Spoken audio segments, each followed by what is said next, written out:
Welcome to the podcast, People More Interesting Than Me. I'm your host, Michael Strumsky. This week, I have the pleasure of talking to Lindsey Sitz. Lindsey is a documentary director for the Washington Post. We talk about how she got her Pulitzer, her production process, and where she sees herself in the future. And if you're looking for the feels, check out her documentary series, Throwback Thursdays, with the Washington Post. Enjoy. Today I have with me is Lindsey Sitz. How are you doing? Oh, hi. Oh, I'm supposed to say something. Yes. Oh, Hello. yes, perfect. That's gonna Is sound that perfect? generic. No. No, that's perfect. And now we can just talk No, normal. I just like to do that to kind of tell yeah, people that the episode has started. Like yeah. the volume is good in their cars or their bathroom.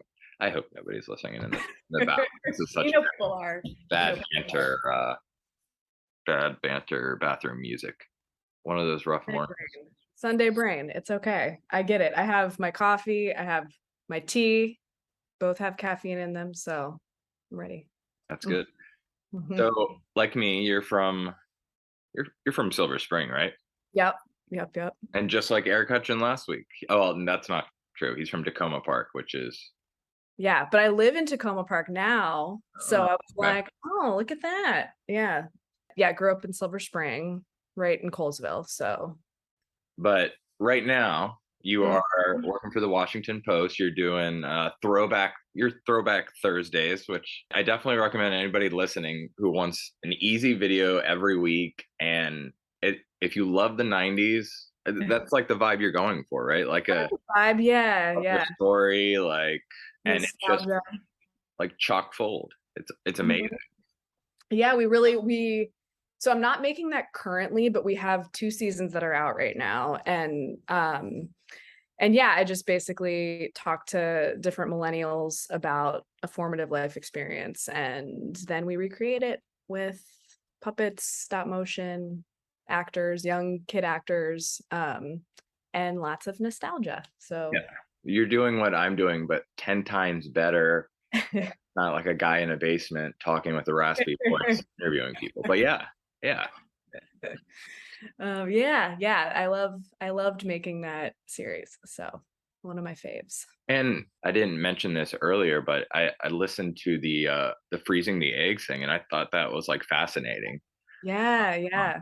And it's so funny that like I really apply this because I used to watch too much TV. Maybe I still do, but you know how like after you watch a season of something that's kind of like not profound, but it's like your perspective before and after watching something, and that's how you know you kind of like that. It's changed your perspective. That's how good of a interpretation it is. Would you say that's like your gauge, like when you make something? Oh, that's a good question. You mean for me, like if I feel like I've learned a lot in making it, or like how do you know that what you're producing, not the grade of it, but like the impact on the audience? Sure.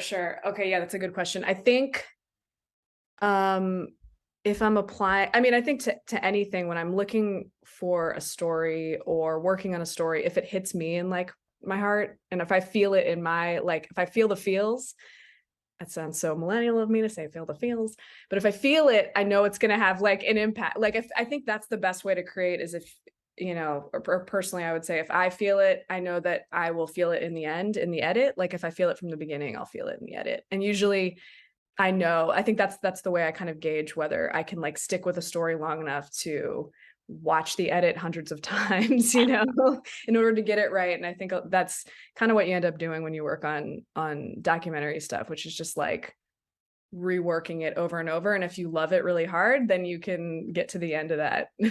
Yeah. And I understand that, just because listening to your voice when you're editing, it's just you must love it if you're listening to it over and over again, because it's just like a struggle between like, do I just stop here, like good enough, or do I just like I can make it better? You know what I mean? Like, are you like the perfectionist, or are you like more like the content person? Like, Oh man. Yeah, I know. It's hard to know, like, to strike that middle balance, right? Like Yeah. Were you asking me that, or were you saying that? No, it was more like in Yes. general. Yeah. Oh my gosh. Yeah. I feel like it's when you love it hard. I don't know if this is how you feel when you edit, the podcast, but like, or, when you're prepping for your podcast too, but like when you love it hard, you want it to be perfect. But then I've heard, I feel like my dad says to me a lot, like, don't let perfect be the enemy of the good, where like it can be good enough. Some things can be good enough and you can like release it into the world. And then there's the other things that you're like, yeah, it is really hard to kind of let go of them before you've tried everything, right? Like, yeah. So I don't know. I don't know if that answers that question, but yeah, it's hard to not be a perfectionist when you love the story really Yeah. hard. Most of not all the documentaries, but they're short. So it's so hard to not fill it with as much as you can. You know what I mean? Like every second, like to you is like vital. Yeah. Not Yeah. like it's not like you can kind of like put filler in. Like Yeah. everything Totally. matters, especially Yeah. with nowadays. It's for sure. Yeah. It's like every second, every moment, every visual on the screen has to be like really punchy, I guess. Like, yeah, and even more so with, we got TikTok now to compete with. So Yeah.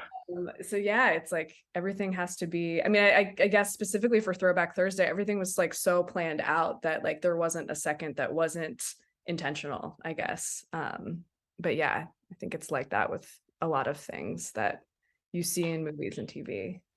And and we were talking about claymation before we started rolling, but I was like, do you think that's kind of like feeding to that like TikTok generation when you guys are doing that to kind of like keep their attention? Like, I think the narration of the stories that you guys are doing are like that you guys were doing for the series was fascinating, but Mhm. my ADHD brain, I don't know if like the claymation was kind of like, hey, like suck on this while you're like the actual Mhm. like raw content is coming to you.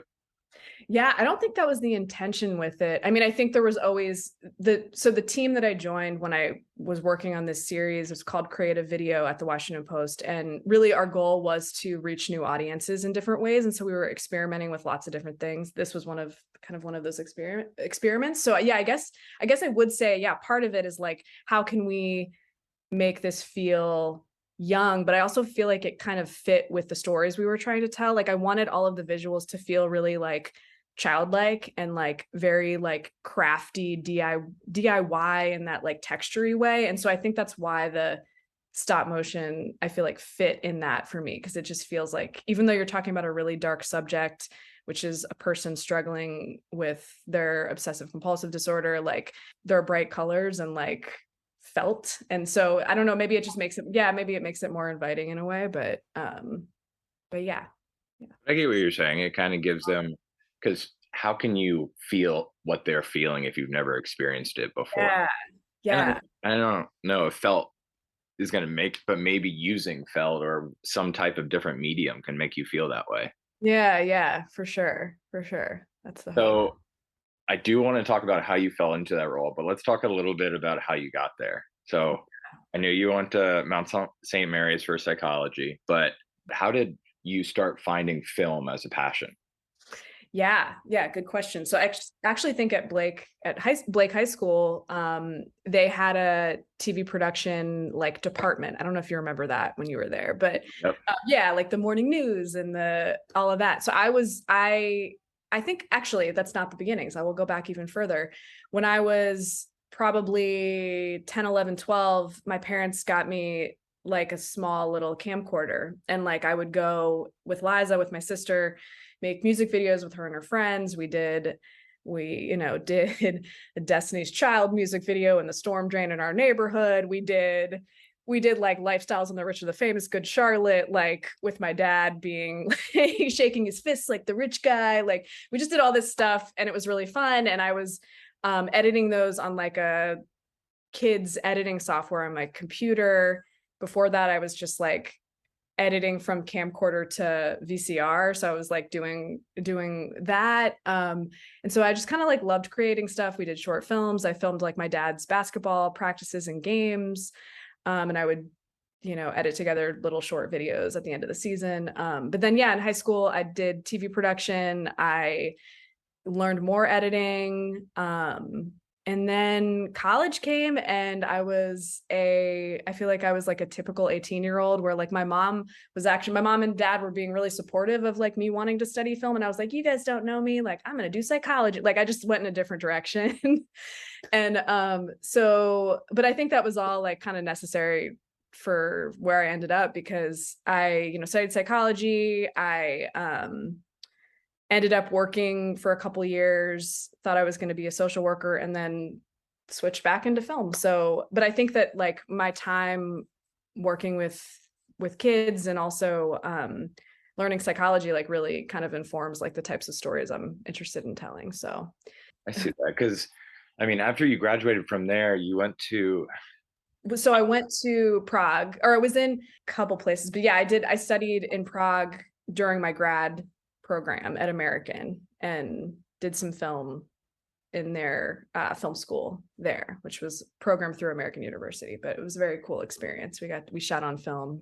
So is there like a pinpoint moment when you decided, like coming out of the psychology degree, where you're like, okay, I'm definitely going to do film after this, like this is going to be my thing? Yeah, no, I think I actually ended up working with autistic kids at a school in Rockville, Maryland for a while, for a couple years. And I think that I just gained a lot of respect for teachers in general, like, because I think at the end of a couple years, I was just like, I'm really burnt out. And I ended up taking a trip with some friends for a couple months, in Argentina, and I ended up changing my mind there. I came back and I was like, I don't think I can go back into teaching. And so that's when I started kind of doing some internships and working as a production assistant. And then I went back to school a couple years later to study film and get my grad degree. So I think it was kind of like a slower process, but it would just, it took probably like 3 to 5 years for me to be like, oh, maybe I can't do this thing that I thought I wanted to do forever. So, But yeah. you mentioned your parents, and I'm like, I don't know why I know this. Maybe I see it through like maybe Mhm. Liza's Instagram or your Instagram, but Yeah. through the past, I don't know why I have this picture, but your parents seem like the most supportive people I've ever, like, Hmm. parents I've ever seen. They seem Hmm. like they're always backing you guys. Like they're Yeah. always like, your dad seems like he's the one who would be yelling on the side of the field, like Yeah. in a good way. But Yeah. you know what I mean? Like, I guess that was amazing to have, because I mean, you had your parents there, so you can kind of like, Oh, yeah. you weren't being pushed to being a doctor. You weren't being pushed to doing something that was making a ton of money. It's more like, do what makes you happy type. Yes. I feel very privileged and lucky to like have had like their emotional support, but also the ability to like live at home when I'm going back to school, that kind of stuff, like so vitally important for me to have been able to take some of these like unpaid internships like that I was taking when I was trying to switch, in my kind of like my mid-20s. So yes, I feel they have been so supportive of everything. And you talked about the 3 or 5 years, and that's when you kind of was that when you were doing the video scripts and stuff like that?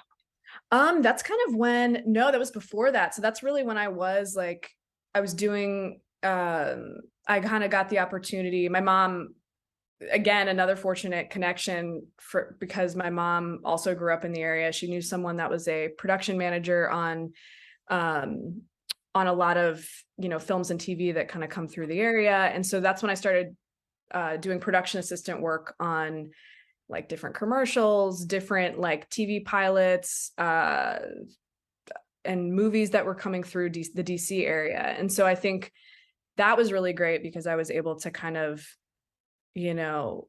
like you said earlier when we were talking about this, just like be a sponge and absorb all the what it's like to be on a 12 hours on a TV set or a movie set, and just kind of feel the energy and like how many people it takes to do these jobs. And then after I did that for a couple years and did some internships, then I went back to school, and after that, that's when I kind of started working on some more script writing sorts of things. Yeah.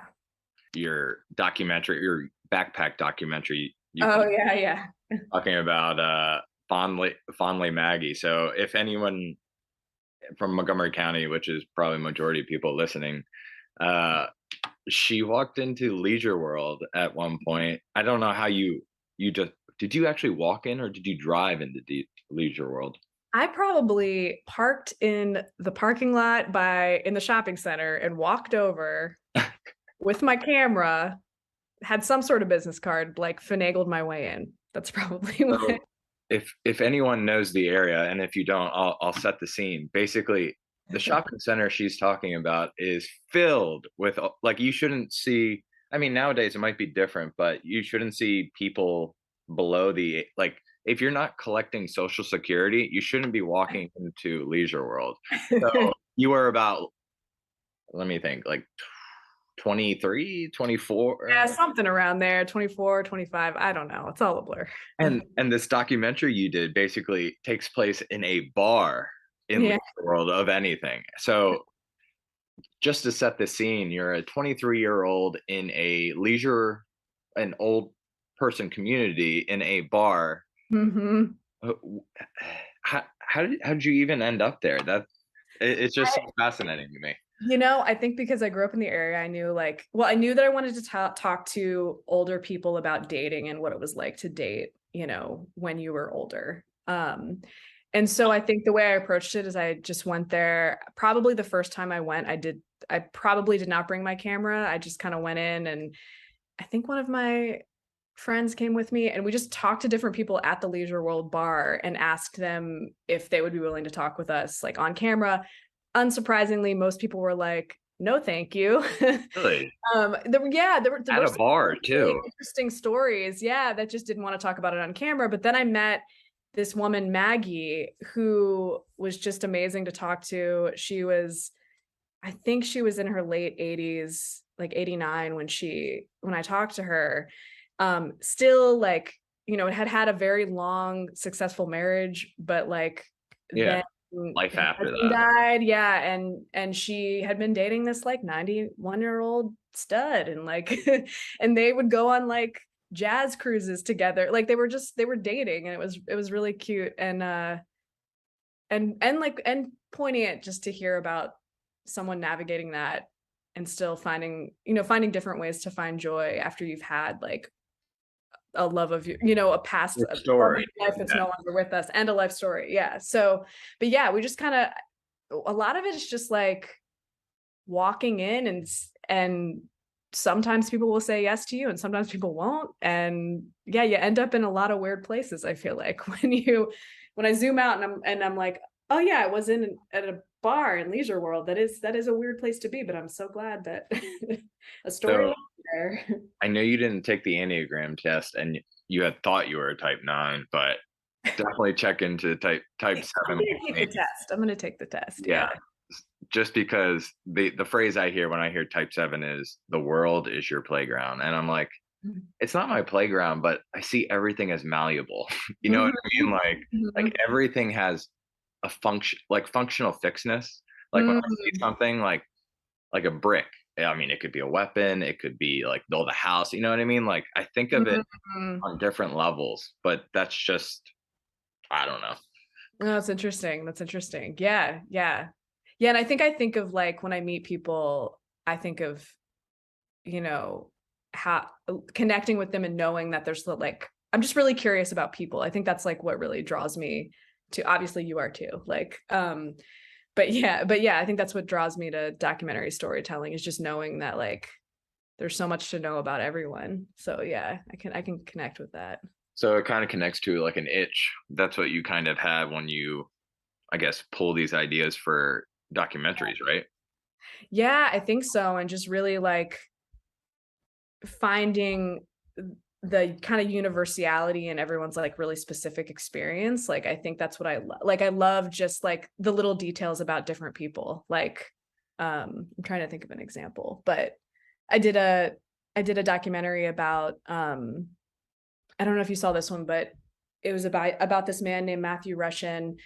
Um, I didn't watch it, but I know what you're going to start talking about. So yeah. He's an autistic man. He's a Black man in Virginia Beach, and he was sentenced to 50 years in prison for a car crash. He was serving a 10-year sentence, but was released. Anyways, I did, after his release, I went and filmed with him. And I think some of my favorite parts about getting to know him as a person were just all of the things that he loves and that bring him joy. He has so many of them, but like, and so I think that's like, or with like Maggie, like just like watching her like light up talking about jazz cruises, like things that I've never been on a jazz cruise, but yeah, no, not yet. You're right. Maybe in my 90s, if I'm lucky. I'm trying to think, what's that line? It's some comedy, but it's like, why don't you just oh, it's The Office. Jazz, just play the right notes. Yeah. Who says that? Is that and I think it's Angela talking to Dwight at some oh, that's so funny. point, and I'm like, because coming from Blake High School, like jazz was like a huge thing, and yeah, that's so true. Yeah. But that's a definition of jazz to me. But one of these questions I was going to ask you, and it's kind of moot now, but you've done some fiction and nonfiction. What do you prefer? Yeah. And it seems like you got tired of fiction. You know what I mean? Like, I think you had a taste of it with like what you were talking about, like working with Nike, the lottery, the blacklist, stuff like that. And that was kind of like you getting the process. Mm-hmm. Kind of what you see it as? It's funny. I think when I was in film school, my cohort of people, it's really funny. American has a very heavily documentary focused film program, but like my cohort and some of the cohorts before and after me were very narrative focused. And like, I loved doing all of that stuff. I think, so I guess to answer your question, I think now personally, I think I've realized like, I'm better at telling a real person's real story, but I still love, like, I have some really talented friends that are script writing and out like making movies and TV. And like, I still love, like, anytime I read someone's script, I love it because it's the creating a whole world and creating a whole story. And I just think, and potentially maybe I'll veer back in that direction with writing. I really love screenwriting, but yeah, I mean, I think that like, I'm like leaning more into learning how I tell a documentary story now. So like, but I could see myself kind of going back in the other direction at some point. I don't know. I have a lot of respect for people that can direct a narrative piece and also make it feel real. I think that's like, I haven't developed that skill enough. Mm-hmm. And I think that like in doc storytelling, that's kind of where my passion lies right now, but it could change. I don't know why I didn't mention this earlier, but you got the Pulitzer for your. Oh, yeah. By the way, I didn't watch the full one yet, but I watched that little clip and I was like, and I was tying stuff from Instagram to the clip and I was like, purple hair. That's you. Yeah. I was just like, that's gotta be her. Cause I can't see her face, but like, based on her Instagram, like she loves to color her hair. And I'm like, this has gotta be her. That was you, right? That was me. Yeah. That was me. So yeah, that was a day. That was a day. So what did you feel? It's just hard to like pick. No, it's hard to even know what to ask about it, right? Yeah. So yeah, that day on January 6th, I think the main feeling I felt all day, because we were inside, we were not outside. I had some colleagues that were outside. I just felt like we were literally in the dark all day. We were in like a dark room. And so it was just kind of unclear what was happening in like the hallways outside of where we were, because you could see what was happening outside, right? Like on my colleague that I was with was still reporting on our live show. She was like calling in to the live show, and we could watch the footage from outside, but it was just like really hard to know like what was actually happening inside the Capitol. Yeah, that makes sense. Yeah. And so I think that was the main feeling of just really, really not knowing how stuff would unfold. And just that day. And I mean, you've got where's your resume? Like how many awards did you guys end up getting with all your coverage that you had done? Yes, I mean, I think the the Pulitzer was the big one, the big guy. And that was really an award for everyone that worked on the coverage the day of, and the coverage afterwards. And I also think leading up to it too. But yeah, I mean, that was the main one. I'm sure other people have also won, awards for specific stories that they've told. The people that were there that day won an internal award at the Post, like the Ben Bradley Award, which was just, kind of acknowledging the people that were there that day. Yeah, there were a number of my colleagues that were outside and were kind of, in the mix of that crowd and being harassed by people in the crowd. And that was like I feel like that's a whole different experience than what I had being inside. And it's just, I don't know where I was going with that, but like a panic room type situation. You don't know what's going on. Yeah, for sure. And yeah, both like challenging situations to be in. When you're still trying to report too. In that same, I guess, frame, I have a question down here. Like, would you ever consider, I guess documentary could go out there too, but like frontline type stuff, like Ukraine. I know I saw that you guys had just done like a small little video on that, but I mean, more like getting out there. Is that something that you would be interested in? I have done a little bit of that. Like, I have so many brave, badass colleagues that are out doing that. The Ukraine piece that you're talking about, one of my colleagues is in Ukraine for her second trip there and has been doing a lot of really on the ground coverage, literally on the front lines with some of the Ukrainian fighters that are there, soldiers. So I think personally for me, like, I think I'm someone that likes to sit with a story for a longer amount of time, and the breaking news kind of churn is not my thing. I have like so much respect for people that can do that, because I think it's like that relentlessness of being kind of in some of these tragic situations or running towards the tragedy is really, I feel like, takes a toll. And yeah, so I don't think that's not totally what I do, but like I do love being a part of the edits for, I love like editing. So my colleague that's out in Ukraine will sometimes pitch me stories and I'll edit them. And I am really happy to be involved in like the front lines in that way, but that's definitely not the front lines. I'm like at my computer editing. Yeah. So. Yeah, the way I see it is, I guess that kind of news is more utilization and informative. Not that your stuff's not informative, but the way I'm thinking of it, and my metaphors are so lovely, but like a stew.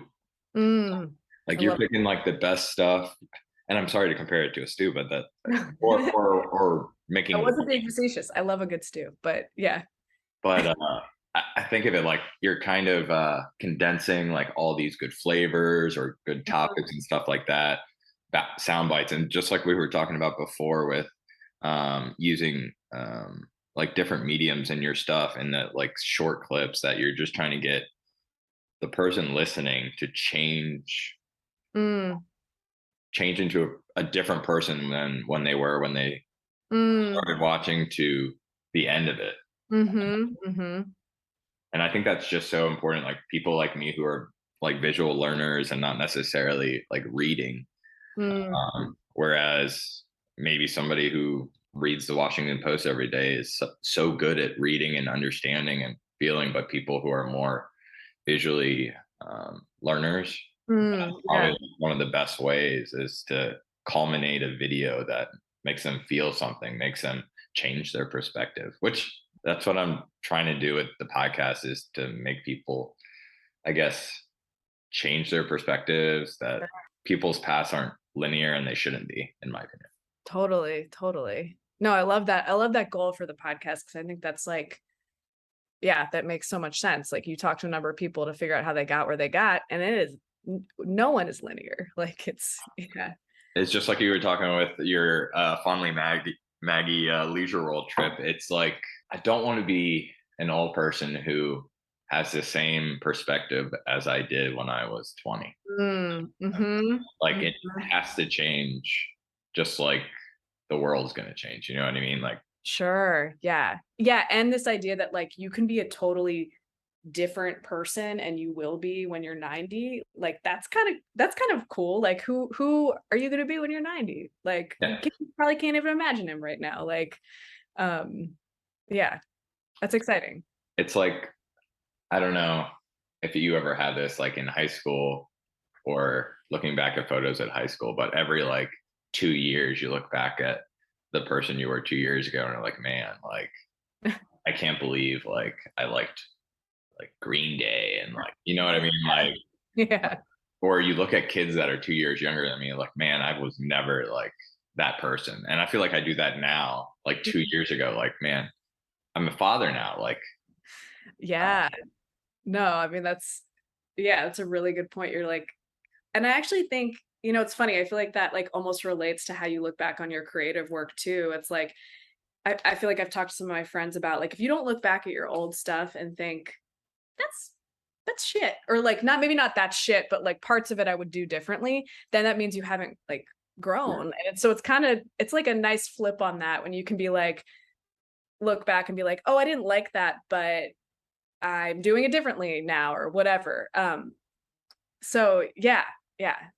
I don't know.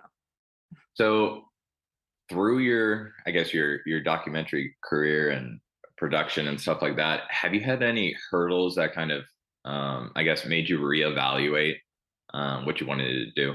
Mm, Like big moments, big moments. like that's kind of, I guess, cemented that you wanted to do this, or Sure. um, that kind of, or even put you on this path that you were like, this is Yeah. what I want to do. Yeah, it's a good question. I think maybe the thing that cemented it the most is, maybe I'll use Throwback Thursday as an example. Like we spent about a year because we were working on other stuff at the same time, but a year on each season. So like, and I don't think I knew going in how much, you never know when you start a new project how much work it's going to be until you're like in it and you're like dedicated to it and then you finish it. But I think when I finish a project that looking back on it, I'm like, oh, that was really hard. Like I spent so much time, doing X, Y, and Z, but I still would do it again, knowing how hard it was. Like I think that every time I finish a project and have that thought, like it cements that like I should be doing what I'm doing. Like even if it's really uh takes a lot out of me.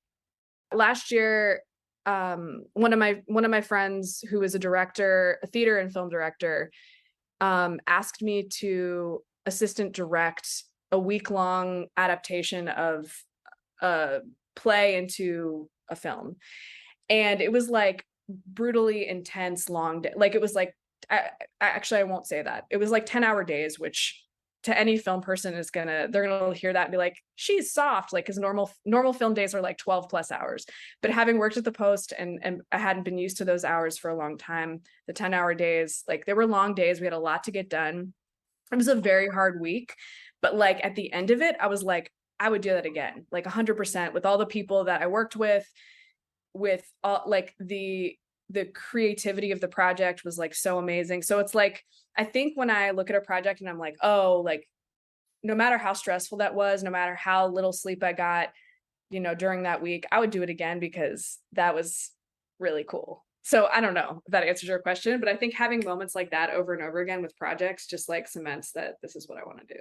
No, I think you answered it well. You kind of, It really took me 12 minutes, but no, you were just saying that, I mean, it's more micro moments than actual big milestone. And it's kind of like you're slowly climbing up the hill, just as yeah, Kate Bush would say. yeah. Um, but yeah, no, that's a good answer. I want to talk about how you fell into the role. Like, did they make this position for you for the Throwback Thursdays, or was that kind of like a pitch you had? Yeah, it was a pitch I had. So I had pitched the series to my then manager and she told me to go like make the pilot. So we made a 5-minute pilot. And then after we finished that, they were like, okay, yeah, like make 4 more. So we did that. Yeah, I know, it was exciting. And then yeah, after the first season, they were like, do it again. So we did it again, and it was exciting. I was really, really happy that, and I think looking back, I'm like, wow, I can't believe they gave us time and money to kind of creatively experiment in this way. Yeah. Did that make you feel awesome? Just that they had, obviously everybody likes to be backed monetarily, but they basically gave you, well, I wouldn't say, they probably didn't give you extremely creative like leeway, but like they were like, okay, go with it. You know what I Yeah. And actually, I feel like they did, like, I mean, obviously I was working with my managers and editors the whole time, but like for the most part, there was a lot of space to be really creative. And man, I don't think I realized how special that was while I was making it. And like now I'm like, so special. Like just that mainly the time too. It took a lot of time because we didn't have a big team for that. So it took a lot of time to create it. And I'm really happy they gave that to us. Obviously I don't know you as a person as much, but you seem like, I have friends that I know they're naturally smart, they could do whatever they want, but you just seem like a naturally creative person. Like, you know what I mean? Like a source Yeah. of creativity. I know I'm not trying to like, but you just seem like one of those people that's just raw creativity. Well, thanks. I hope I did. Well, I don't know. Yeah, like I think that yes, maybe just like what you're saying about like being a 7, like, it's just like how I think. So I like don't really know what it would be like otherwise, but yeah, I love it. I'm like can't not do it, I guess. So is this something you see like yourself like 5 years from now? Is Mm. this like, this is your perfect job, right? Or do you see, what's your end game? Question. Oh God, I have no idea. I mean, I think that's like maybe like the best lesson on like, or like the best way to end this being it like it's so nonlinear. I have no idea. Like I literally have no idea. I don't think like staying in journalism is where I'll be in like 10, 15 years, maybe, but like definitely I'm hoping in documentary of some sort, but yeah, I have no idea. And that's kind of terrifying, but also exciting. And I guess, I think if you're truly a type 7, I mean, I don't know this verbatim, but I would imagine type 7s don't like to be like tied down, like Mm, one set like thing. So as long mm, as you're afraid of like not being tied down, and yeah. that's, I guess, what's it called? Food for the soul in that retrospect. Hmm. Hmm. Okay, I'm going to ask my usual question. Yes. What is something that your parents did that you want to pass on? Maybe you don't want to have kids or anything like that, but just maybe generations, I was thinking about this morning as I was trying to figure out what I would say. because everyone wants to make sure they don't I know, yeah. crap on their parents, but Yeah. it's not, it's like, the way I think of it is like, even if you had the perfect parents, that would maybe be the flaw. Like, Yeah, I, yeah. like my parents were perfect. That was the issue. Like I could never live up to it. You know what I mean? Like, Hmm. Oh, yeah, I mean, that gives me an idea. Well, I think definitely in terms of like what they did for me, um, I think they just let me be weird when I was growing up. Like, um, I don't, I was in middle school wearing a fisherman's vest every day, and like they let me do that. And I really appreciate that. Like I think that is something I definitely want to just like let my future kid, whenever, if and when they exist, like be whoever they are, whatever that looks like. And then I also think that they like have set a really good model for being very therapized. Like, so, my parents like have always talked about stuff. They go to therapy, I go to therapy. Like, I just think because they've created that like space where that's not weird, like, um, I really appreciate that every day. So I do think, I'm glad yeah, I'm trying to think of my second answer. I do think, so my parents are kind of best friends they've, fight all the time. We see their fights, me and my sister see their fights, but I do think that that's a hard thing to live up to when you're looking for a partner, is just like trying to find somebody when you have like, when you kind of see your parents as best friends and you see them navigating the world that they navigate it the way they navigate it. It's just like, that is a hard thing to live up to. So I think I will say that, because I don't know. No, I think you stole my answer that they're Yeah, I did. relationship. I know I did. I stole your answer there. Copped out on that one. That's like what is that? A rom-com type, like looking for the perfect, like how can I compete? You know what I mean? know, yeah. Yeah. But I definitely stole your answer. So you're welcome, Bob and Terry. Is there anything you want to promote while you're on here to my followers?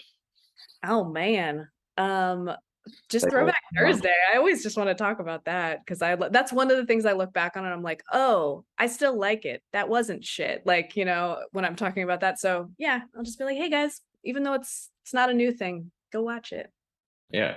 Yeah. Oh, you should definitely check it out. I'll probably look at more of them than the ones you sent me. Those are your top 3 you sent me? Those are some of my faves. Yeah. But there's other ones I like too. Yeah.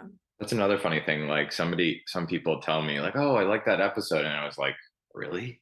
Like I totally bombed it. I was talking from like an engineering perspective, audience, you know what I mean? Like, oh yeah, totally. I guess you're your worst critic, but, but thank you for doing the interview. I know we've been talking back and forth. I've never talked so much back and forth with a person I've been on email. I was just like, maybe I should text her, but I don't have her number. Yeah, no. And I think like, honestly, I think haven't done something like this. So I think I was like nervous, like, so I've been on I'm usually wearing your shoes, right? Like, so it's just kind of like, were you overthinking like the whole interview, or like, man? I think I was just like trying not to think about it. Like I don't like to over prepare. Obviously, when I give like 12-minute answers to your questions, you're like, she did not prepare for that. But yeah, I mean, I think this morning I was like, oh God, I'm like so nervous to be talking. Oh yeah, that's the weird part. I'm always nervous about it as well. I'm like, it's like it's hard to explain. It's kind of like being back in high school and being anxious for a test. Yeah. I studied for this and like all this stuff. Well, I will let you go, but yeah, it was very good to talk to you. You too. Thank you for asking me. It was super flattering that you did. So if you like this week's episode of People More Interesting Than Me, please follow me on Apple Podcasts so you won't miss out on more episodes like these.